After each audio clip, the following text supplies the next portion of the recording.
Here is the Romeo and Juliet Garden. Which plants, Will Shakespeare, do you name in Romeo and Juliet?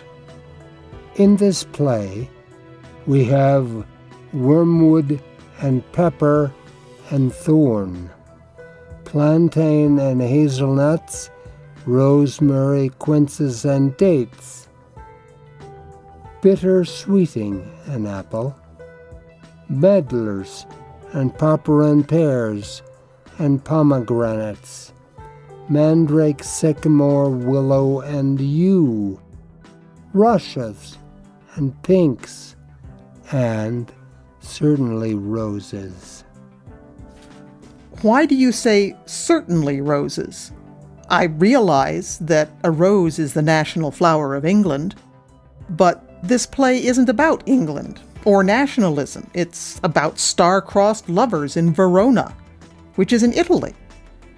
Yet it contains one of your most famous lines about roses, when Juliet says, "'Tis but thy name that is my enemy. Thou art thyself, though not a Montague." What's Montague? It is nor hand, nor foot, nor arm, nor face, nor any other part belonging to a man. Oh, be some other name. What's in a name? That which we call a rose by any other name would smell as sweet. Aye, just there you have it. Juliet's words link the rose to the conflict between her house, the Capulets, and Romeo's house, the Montagues. What's in the name of a rose? Or might we also ask, what's in the color of a rose? For 30 years, the opposition of red rose and white bespoke the bloody strife of the War of Roses in England. But it was neither politic nor wise to speak ill of the government or the nobility. The master of the revels looked over every play. If he found seeds of sedition, the play was forbidden. Think of the words that begin this play. Two households, both alike in dignity, from ancient grudge break to new mutiny, where civil blood makes civil hands unclean.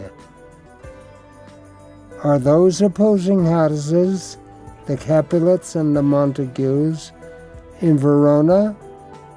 Or are they York and Lancaster, on the precious soul of England? Oh no, surely not.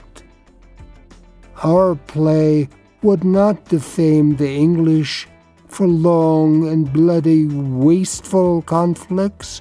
No, no, our play tells of foreign ways, of the cruel and stubborn follies of those hot Italians. See how the deadly quarrel in Verona leads only to the deaths of Romeo and Juliet, each the only child and heir of their great house.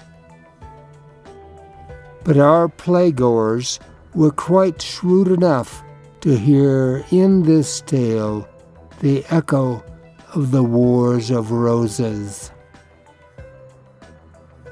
Those wars ended only at the death of the last York, or Lancaster, contender for the throne.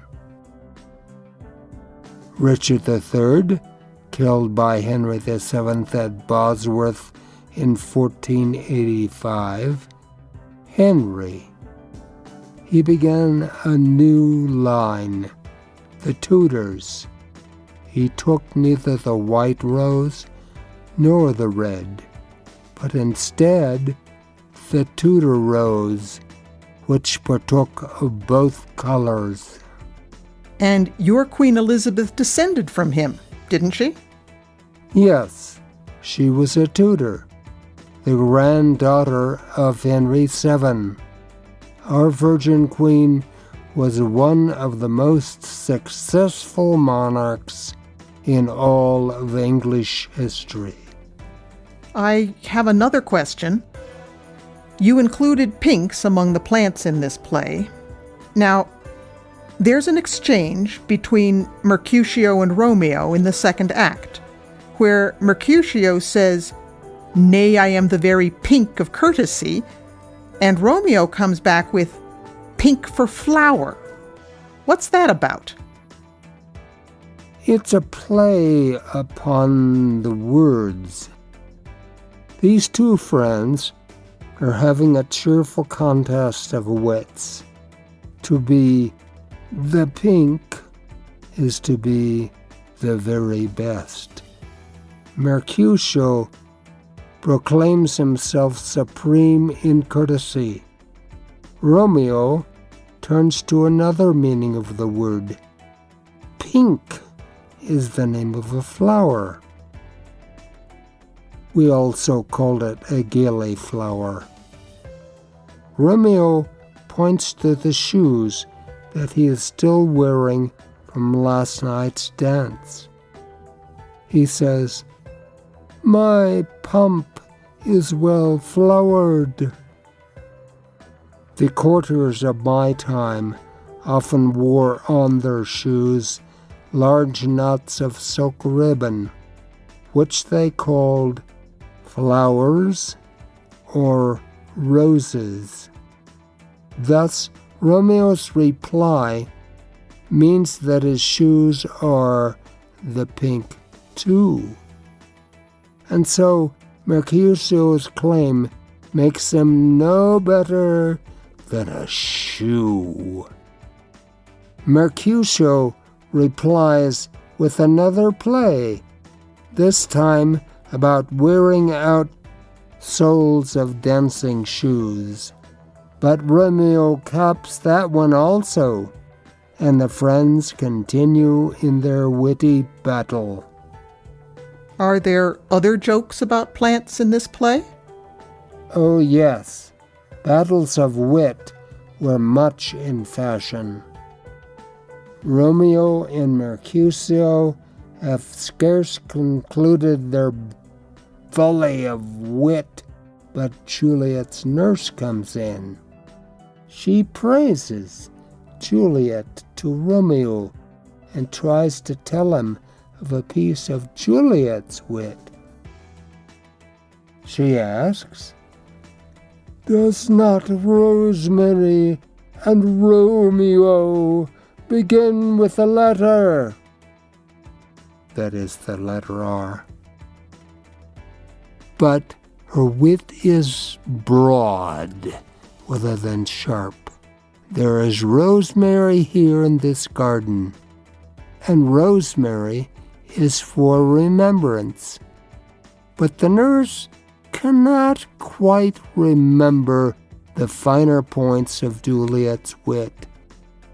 All that she can report is, "She hath the prettiest sententious of it, you and the rosemary, that it would do you good to hear it." It's Mercutio, who is our man for plays upon words. He hardly speaks two sentences together without a play upon words. When there is no one else to taunt, he pretends that his gentle friend Benvolio is of hot blood and ever seeking a reason to draw his sword. "Thou would quarrel with a man for cracking nuts," he says, "having no other reason but because thou hast hazel eyes." Mercutio justs even when he is dying. He tells Romeo that he is peppered. That is to say, pierced all over like food sprinkled with black pepper. This was a much prized spice that came to us from halfway round the world.